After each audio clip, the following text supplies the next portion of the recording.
Stay? Let us ransom you from the power of the grave. Tonight, O death, let us be your plague. Mama. Fester Addams, Seoli Chores Ferrari Maneba. I feel that he's near. Fester Addams, gather your strength and knock 3 times.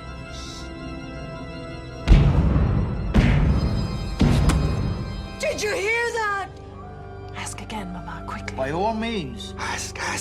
Fester Addams, I demand that you knock again.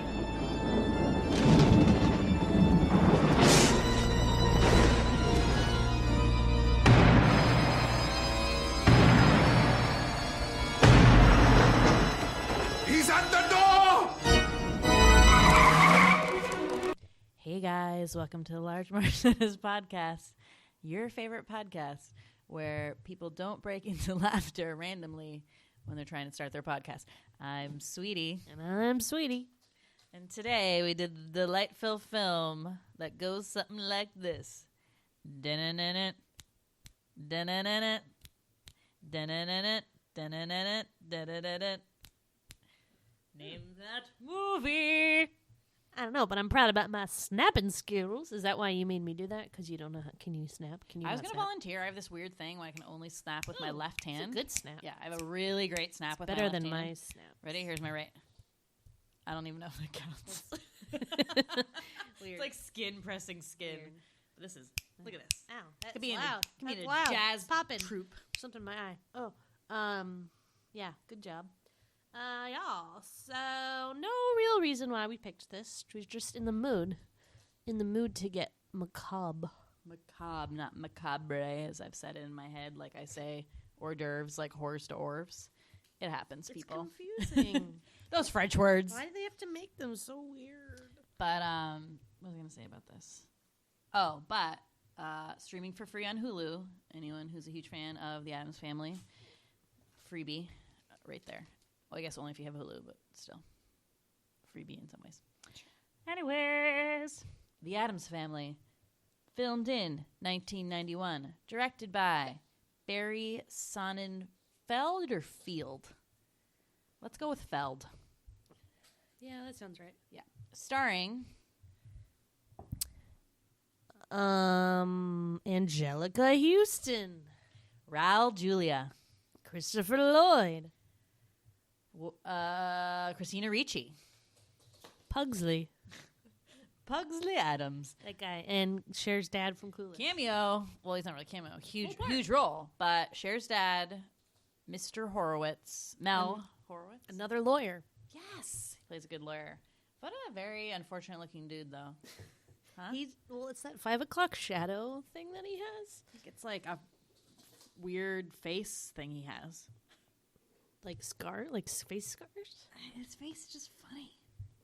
What were we watching where we were watching a movie and then we Googled actors with face scars? What movie was that? Pockmarked guy. Yeah, I went on a rant about how, like... the guy from The Americans. Yeah, whatever his name is. And I went on this rant about how, like, you would never... They're like, pocked-faced female actresses. Of course there isn't one. But you have all these men. You like, it's James Wood, James Edward Olmos, that guy from The Americans. Edward James Olmos. Sure that happens to him a lot. Poor bud. Yeah. Anyways, Jail. great movie. Introduced to us, I believe, because we bought the movie at McDonald's. No, I feel like did we see it in the theater or something? I thought we saw the second one in the theater. Oh, Yeah. maybe. Yeah. But yes, we did. This was a time when it was either McDonald's or Burger King. Definitely McDonald's. When Yeah, they I went to Burger King. but they both gave like good shit away for a brief period in the 90s. It wasn't free though. It was like a discount. They were like $3 if you bought like so much food.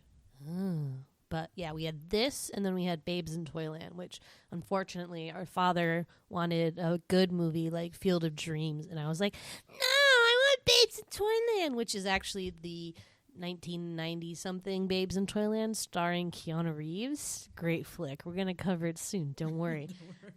Really excited. Also, sorry, Dad, that I did that. But this is so now we had this DVD and it had McDonald's like logo on it. I mean, this is when McDonald's gave out like good shit. I mean, I don't like get a Happy Meal anymore. I mean, maybe I did like last year once, but just kidding. I can't eat any of the shit. I have a gluten allergy. But I feel like McDonald's used to give much better stuff. So anyway, so this was like a Christmas deal where if you bought, I don't even know how much shit you bought, but they would give you a deal on the movies. So they were like, whatever a video cassette was back in the day at Bradley's.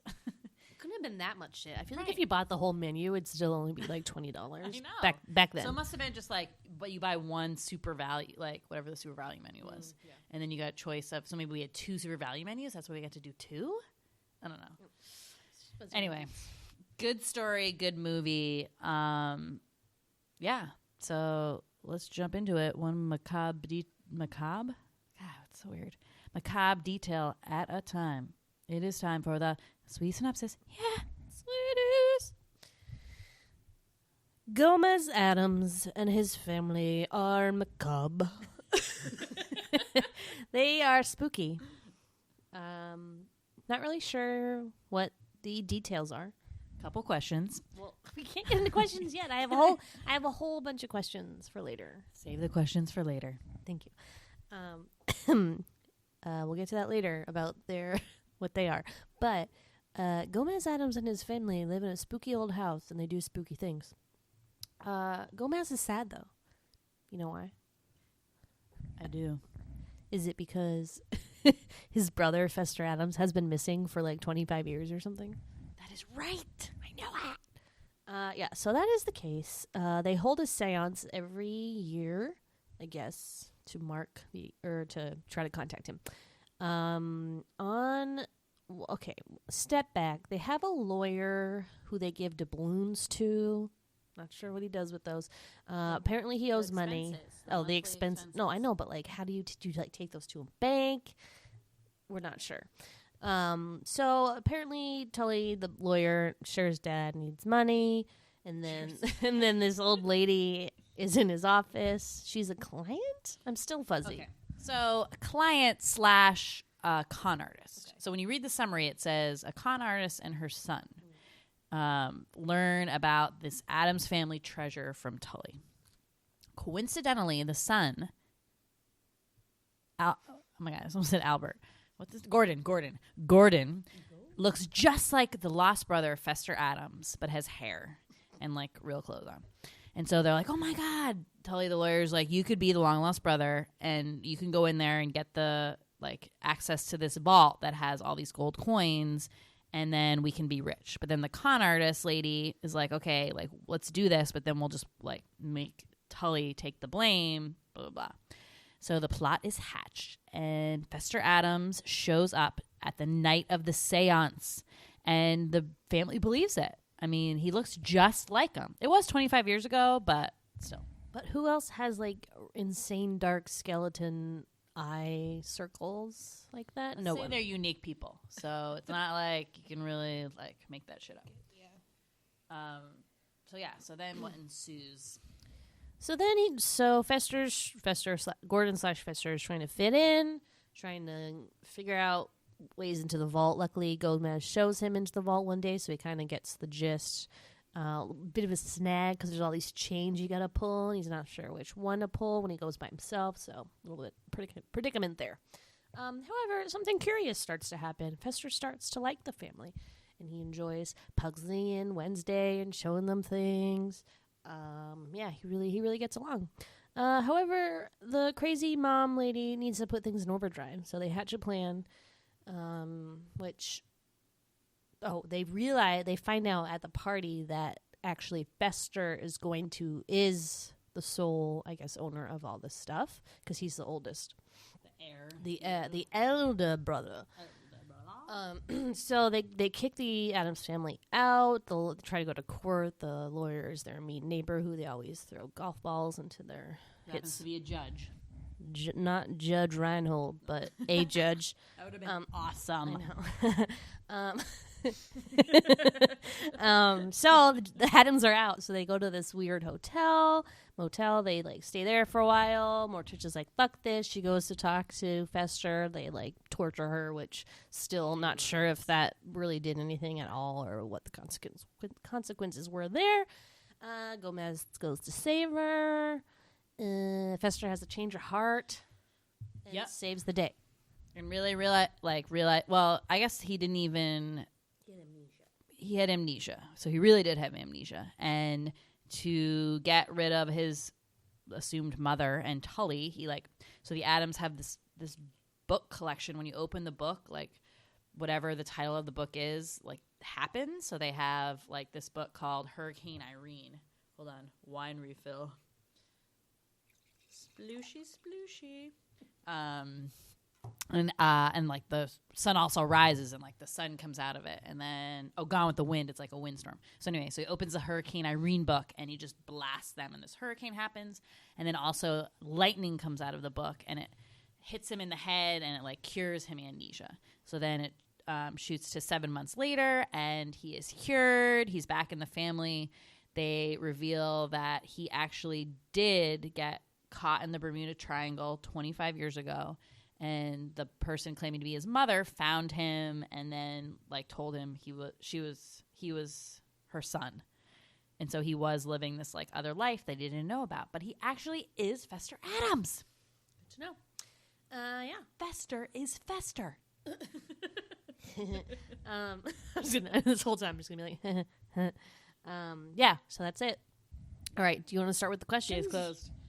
Yeah. We have a lot of questions. Here we go. Sweetie, questions? Yeah. Questions. Just thought I'd switch it up. We need to get a new theme. I was just switching it or up. not. Hey, I've been switching it up. You're doing the same town. That's the funny thing. Yeah. Okay. Question number 1. What decade are these people stuck in? No decade. Well, okay. I'm unclear about what their life expectancy is, because it seems like the ancestors were around for a very long time. Like she says, Wednesday's great aunt was burnt at the stake in the 1700s. Well, witches. I mean, let's take our knowledge of Hocus Pocus. Those bitches lived a long time. Witches. Well, maybe the granny was, but okay. So this goes to the whole crux of the Addams Family story, right? Whether it's the cartoon or the show or whatever. Are these people I think they're just really into death and creepy things. It doesn't mean they're immortal or ghosts or anything like that, right? But then why can Wednesday electrocute Pugsley and he's fine? Well, that always stumps me, because then in the second one, Addams Family Values, Crazy Face, Joan Cusack, remember, electrocutes them all, and it's this big to-do, and they're like, oh, no, but I'm like, hello, Wednesday electrocuted Pugsley before, and it wasn't a big deal then. But they eventually die, because the whole graveyard with, all their ancestors. But they like it. Right, that's really foggy. That's foggy, definitely. And then, they're all obviously, playing with knives and stuff like that, and the torture, yeah. So that's super confusing. But also, so I'm confused about the decade thing, because you have, the Gomez character walking around in old-fashioned smoking jackets, and everyone, when they have the ball for Fester at the end, are in these very old, I would say it's almost they're stuck in the 20s or 30s or something, because you know what it's old freak show circus stuff, yeah. That sort of era of stuff. So they just feel stuck in a decade, and that's why it's funny when they are kicked out of their house and they have to sort of be in the real world. So my favorite parts of this movie are when they're just fish out of water in the real world and they kind of interact with those people. It's so awesome. But then I love when the people interact and they don't really care. So it's the Tully and his wife are in that world mostly, and even Gordon and his mom. I feel they're less freaked out than they should be. Right, because why would you just be oh, this hand is walking by itself and doing shit. That's fine. That's cool. Yeah. But that's another kind of the funny thing, which kind of reminds me of the Brady Bunch movie also in that way. And that which actually in the 90s there was a run on old TV shows made into movies. Right, so this was the first one, Addams Family 1991, the Beverly Hillbillies 1993. 1993, I think, and then the Brady Bunch movie, 1995. So it was like a Dukes of Hazzard. that was much later, but but these three specifically. Maybe I'm just thinking that because in our spring concert we had our music teacher like made us all different. So 3rd grade, 4th grade, and 5th grade, we all did like a scene of a play, and the play was from the Beverly Hillbillies, Addams Family, and the Brady Bunch. I was Granny from the Beverly Hillbillies. Don't want to make a big deal about it, but I was pretty good. She was so good. I don't think you saw me, but Yes, I did, didn't I? I don't remember you being Yes, there. I was You had, there. like, ballet or something. No, I remember, and I remember you put baby powder in your hair. I was told there. you about it. Yeah, no, I definitely watched it. Fine. I'm into all your stuff. I was a good sister. So do you think that technically then, is it a remake if it's like TV to a movie? Or is it just like a reimagining of it? Reimagine. Because I just spent the last podcast bitching about how I don't like remakes. Well, it's not And a it made me- remake because it was a TV show. Right. Like if there was an earlier movie and then they did this movie, Right. that would be a remake. But then I started thinking about how, like, I obviously am very sensitive about 80s movies because that was, like, my time to watch stuff. But then I was thinking, like, so if, like, people grew up on this show, are they so sensitive to this remake because, like, they are so partial to the Addams Family TV show, which I think they used a lot of it in this, but I read that this movie is really more based off of the cartoon, I guess, by Charles Addams. But what are the different? Do you know what the differences are? Well, I think they had to say that because they didn't have the rights to the show, or they lost the rights to the show at like the end of filming this or something, because the movie studio that they used at first went bankrupt. So then another movie studio bought it, and they didn't have the rights to the. And then they ended up getting sued after by the creator of that television show because they did use a lot of things from the TV series. So that's why they said that. But still, just interesting about how, I don't know, that jump from TV to movies, I think is interesting. And people, but I think this is the most successful because all those ones that you named were not that good. The Brady Bunch movie is hysterical. I don't know if you remember it, but I do. it is. And I don't like it. And it only gets funnier when you get older because you realize you understand jokes better and realize that it's really just all a farce, that these weird people are living with these normal people and whatnot. Mm-hmm. So I believe that. But so that feeds into my question, which is, why do Wednesday and Pugsley have to go to school? Why wouldn't they be homeschooled? Also, what school skills do they need to learn in which later their lives will be just them being spooky? Morticia and Gomez don't have jobs. They just do weird things. Well, maybe they're just the next generation of spooky people, and they realize, remember there's that funny part where the teacher, they go to the spring concert, and the teacher's like, "Can I talk to you, Mrs. Addams?" And the children had an assignment about creating a collage about their hero, and Wednesday picks her great aunt Lucretia, who was burned at the stake as a witch in 1706, which we were like, great aunt? I don't think so. That's fucking a long time ago. And then everyone else picked Barbara Bush and George Bush and stuff like that. Sick. But then she goes this funny thing. She's like, but we told Wednesday, college first. I just don't know why they would subject them to that torture. The money's not going to last forever.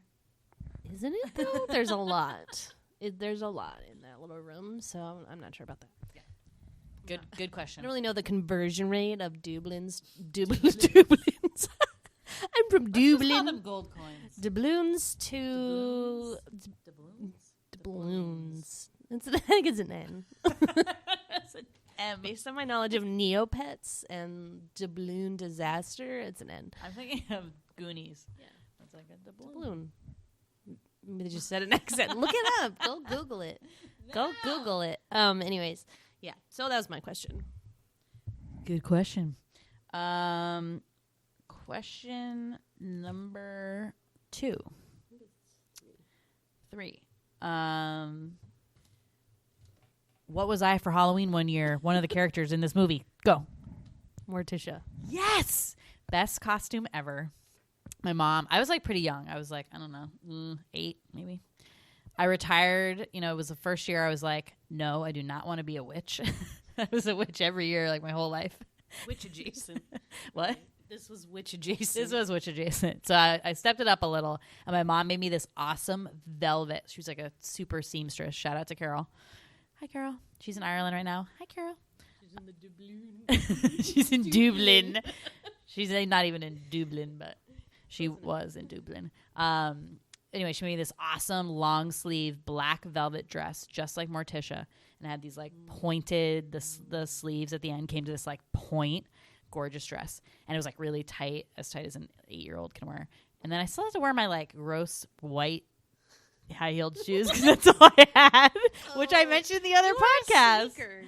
No, I definitely wore high-heeled shoes. And then I had super long dark hair like I do now, and I parted it down the middle, and then we painted my face all white with like red lipstick. It was so awesome. I don't know if people knew who I was though. I must have just said, "What are you, little girl, slutty witch?" No, well, that wasn't a thing then. Good quiz question. Yeah, thank you. Question number 4. Is Gomez supposed to be Italian or Spanish? Also, why do they have Cossack cousins? See, this is the whole like. Okay, so my theory is, which I brought up when we looked up who is Raul Julia and what did he do. I mean, I know him from this movie, and I know him from that movie that they made from. No. Oh, that's the real famous one. But like after this, and I think the one that he actually had the heart attack on and died. It was like not Street Fighter, but like it was a video game. Oh, it was Street Fighter. Okay, so yeah, so that was like his last movie, I think. Anyway, so I'm looking at the IMDb page. Oh my god, IMDb page, and he has always played. So he's Puerto Rican, American, and always played obviously like Spanish people, but also often played Italian people. And I noticed like something else with like a darker skin complexion. It's racially ambiguous, like that actor who I cannot remember now, but who's in like Chocolat and it's like the mustache. What is his name? Yes, Alfred and Molina. Yeah, so he's been like an Egyptian, Frenchman, Italian. Yeah. Yeah. So yeah, love those people. Yeah, and I mean, maybe it just speaks to the spookiness and the weirdness of the Addams. That like, they're not really a race per se. Right. I'm not sure. What is the name Gomez? Isn't that Italian? Why don't you have your phone? We need to be Googling things a lot. We have a lot of things to Google. Great. Well, we need to plug in. So number 1, Google. Plug it in. Number 1, Google doubloon versus doubloon. Number 2, what is the nationality of Gomez? Doubloon. I win. Spanish gold coin. Doubloons. It's like balloons, but doubloons. Sure. Those doubloons. What nationality is Gomez? I think it's Italian. Well, why do you do that whole like Venice thing in the basement? You know? But they speak French sometimes. Well, that's just like their kinky shit. American. Just kidding. What? It's Selena Gomez's nationality. That's not what we want. Fucking Google. What is the meaning of the name Gomez? It's like Spanish, yeah. Oh, common Spanish surname. Okay. Portuguese, Interesting. Okay, but Fester is definitely not Spanish, right. So very confusing. I'm just eternally confused by them. I think they tried to maybe make sense out of it, sort of, in this movie, and it didn't really work. And their last name is Addams, which is British, right? Or like English something. Yes. It's weird. And why does the granny get to be an Addams when she's Morticia's mom? She's not an Addams. Who said she was an Addams? In the part where she's like, because we're Addams. Oh. So, and Morticia's like, our motto. It's not really her motto. She married into Yeah. Well, so in the TV series, the mom was actually Gomez's mom. So they switched it for this one. And actually in Fester was not Gomez's brother. It was like his uncle, not the kid's uncle. Oh, I know. Man. So they fudged some things in this one. And actually making this movie, I guess like it was something that they didn't, like the cast had to like go to the director and be like, no, like we think Fester should be it shouldn't be a con, like he should actually be Uncle Fester at the end. Yeah. They were just going to keep the con as like a going or something. I don't know. And like Christina Ricci is like a little 8-year-old was the one who like went to the director and like be like, please keep Uncle Fester in this, please, for my big forehead. She's so wise beyond her years. I wish she could have used that same wisdom in making Casper to not do it. Sorry, Christina. Christina Ricci rant. She is adorable in this, but holy huge forehead. Crazy. She's doll now. She's like a little doll face, but I also wanted to be Wednesday Addams because I did look very much like that. But you were never her for Halloween? Huh? You weren't her for Halloween ever? No, but I've almost done that for adult costumes now. I think you should just be Morticia again. She's hot. And then you get to wear cool red lipstick, your favorite. All right, I'm going to switch to confusion section. Sweetie confusion. Yeah. I'm so confused.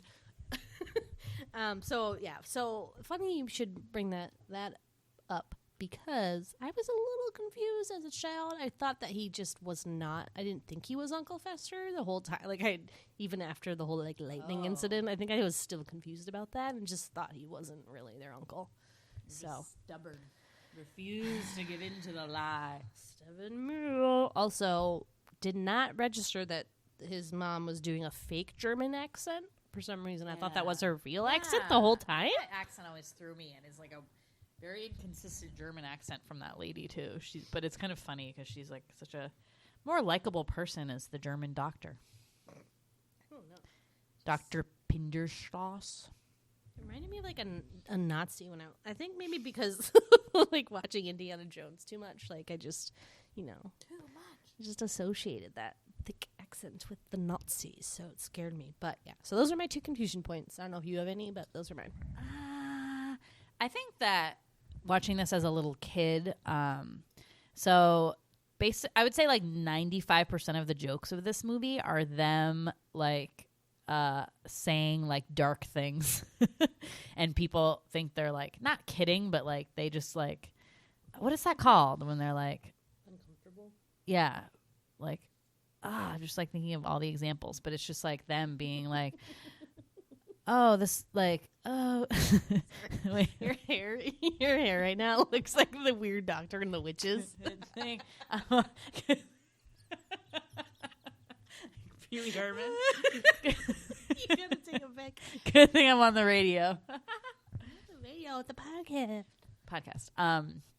So yeah, so he's like Morticia will be like describing like Gomez being so upset or something like that, and he's like, he's coughing up blood, and this like the woman's reaction is, he's coughing up blood, like, oh my god, is he dying? And she's like, not like he used to. So it's always this like change of like just flops you on like your head. I don't know. I can't even describe what that kind of humor is. I don't know what the word to describe. Gallows humor. Maybe. Yeah, good stuff. So it's hilarious and just kind of keeps you laughing and laughing and all the weird. And there's so many little touches in it. It's just so funny. Like all the weird, creepy things that are in their house and stuff that is just like so natural to them. And you as the outsider are like, ugh, but it totally works because they're creepy.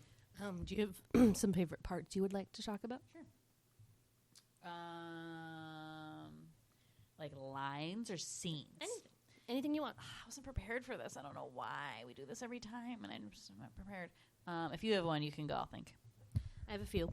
I love the graveyard tour that Morticia gives Fester Addams. I think that the graveyard, the monuments, as if you will, of their ancestors are cool. They're oddly modern, though. Like modern, like they would be at the MoMA. There's some weird art installation pieces or something, but I love hearing that history of their family and how they died and stuff like that. Also love the part at the very beginning when they're looking for the thing that they want to donate to the charity auction, and they like pull out these giant it looks like a body bag, but it has clothes in it. And Morticia's like reads the tag and she goes, "Uncle Knick-Knack's summer wardrobe," and then they throw it down. Takes out another one.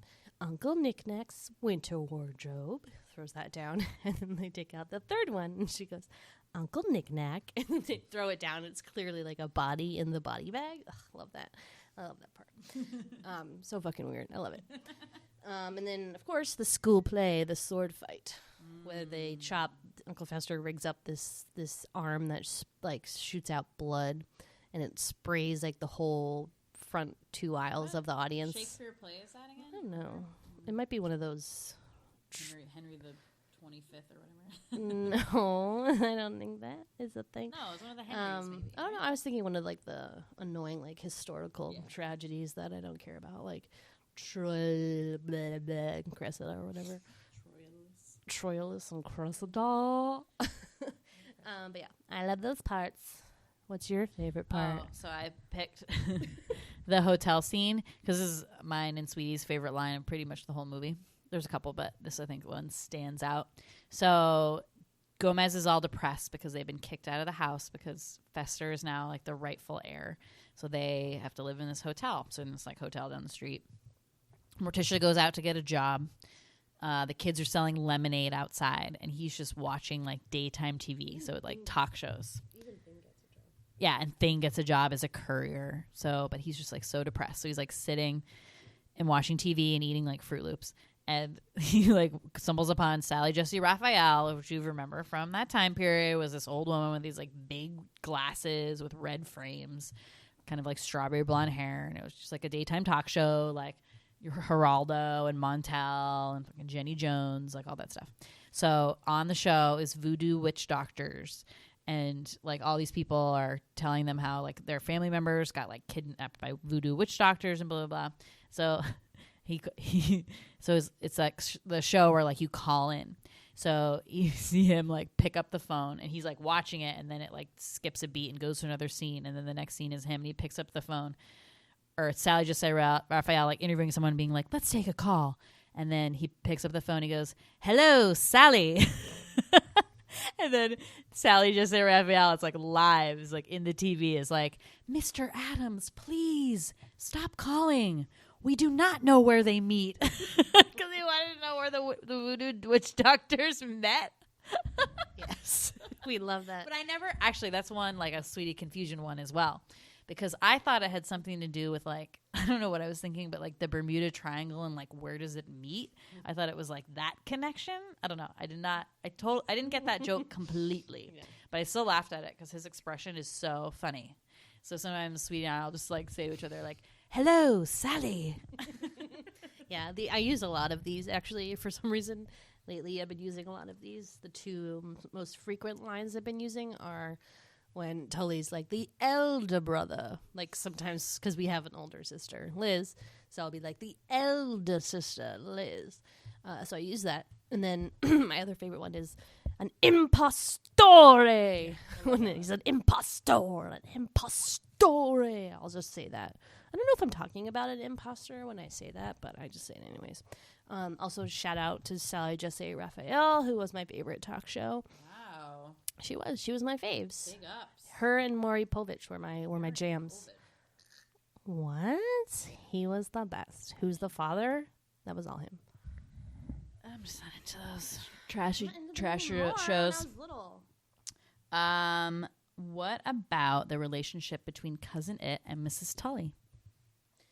I'm still confused how they have sex and stuff because later in the next one she has a baby and it's also covered in fur, but like I'm just very confused about that. But I'm really happy about her turnaround in this because she was like so scared of all that stuff like any like normal person would. But then at the end it's actually so sweet because she like shows up for Halloween and they're like really in love and she's like so pleasant and like nothing phases her. And I'm like, yeah, like good for you. It's just adorable. Get it, girl. Good for you. You found somebody who's covered in hair. As a child, did you find yourself a little uneasy about the sexual relationship between Morticia and Gomez?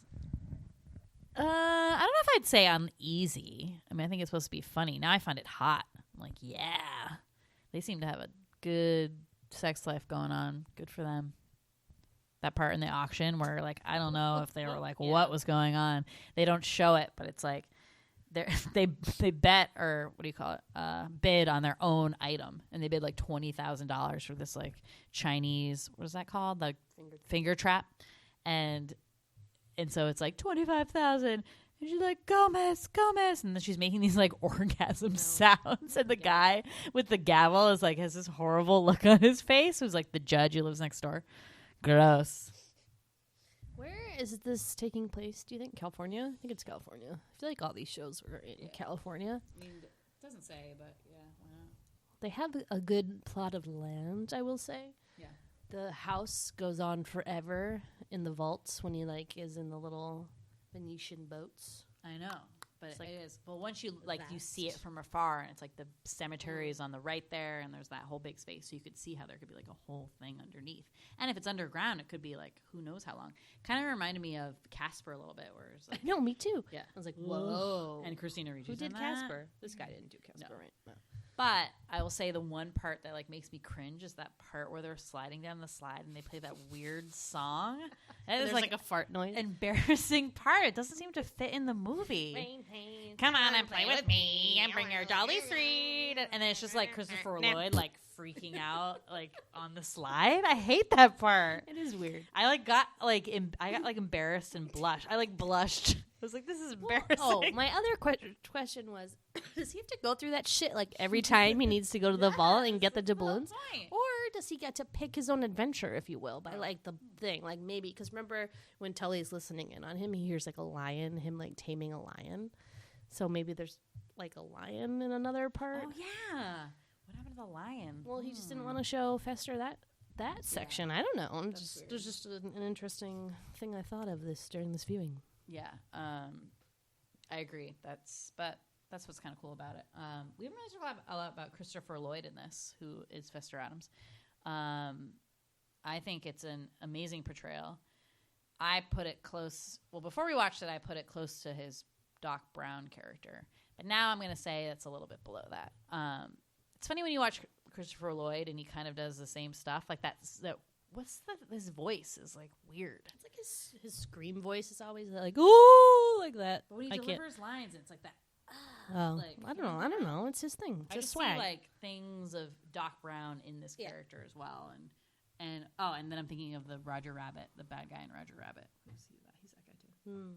No, I think he's very different in that role than his most other ones. I just like side note, my mom, sorry, Carol, made me watch a Hallmark movie this weekend, and he was in it as the grandfather. And he was very normal, but oh, how the mighty have fallen, we'll say. Wasn't that weird? That podcast we listened to with him, and he was like weird, wasn't it? Wasn't that The one? Nerdist. Yeah. Was he weird in that? Or am I thinking of the other guy At in Back to first, the Future? no, that was Chris. That was Crispin Glover. That was very odd. No offense, CG, but it was weird. But yeah, he's good. Angelica Houston, amazing as always. I just want to take this time to plug her autobiography. Or what's the difference between a memoir and an autobiography? Autobiography is like a telling of your life. Okay. And memoir is more like a story. So she has a 2-part memoir that is so amazing. So she had this really interesting life. You know, you probably really know her for The Witches and for this movie, right? But she had this. So she's the daughter of John Huston, who's this like very famous Hollywood director.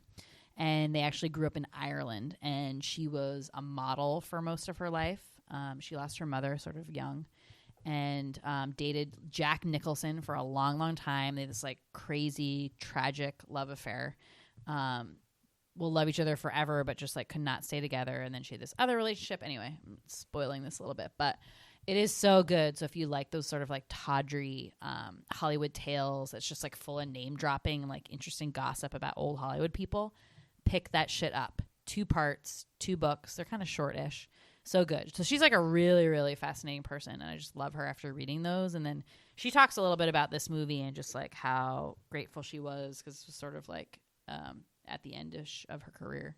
Though if you watch the last 2 seasons of Transparent, she is in Transparent. Yeah. So she's amazeballs as always.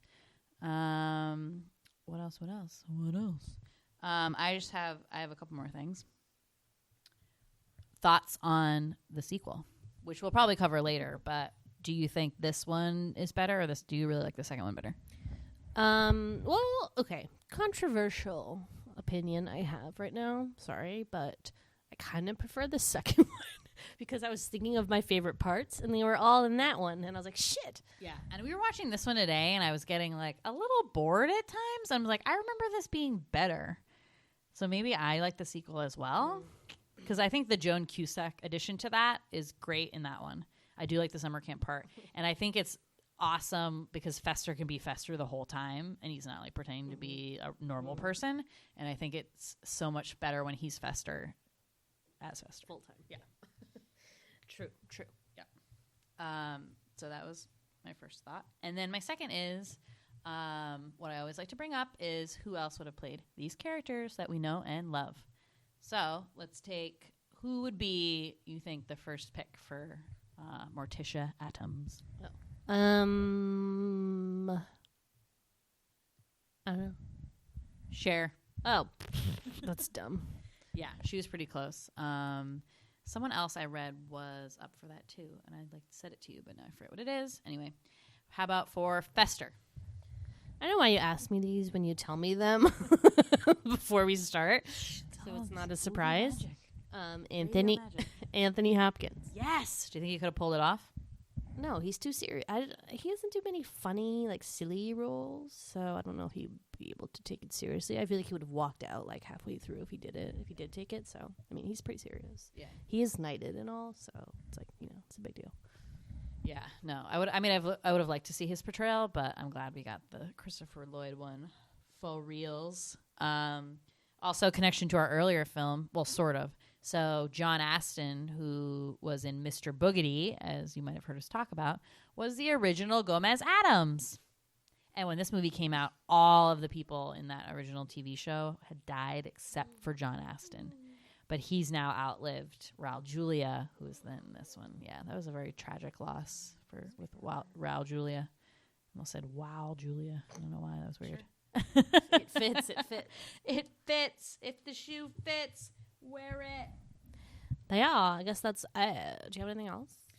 No, my notes were pretty scant for this one. I was too distracted by all the macabre details. I wonder how many times we said macabre in this episode. Can someone tally that for us, please? Thank you. You're wicked macabre. You like corn on the You're cob. cheating. Your name is Bob. Don't sob about my rhymes. Serious question. Did you want to own the rap version of the Addams Family song when this came out? Okay, that's the other part that embarrassed me about this film.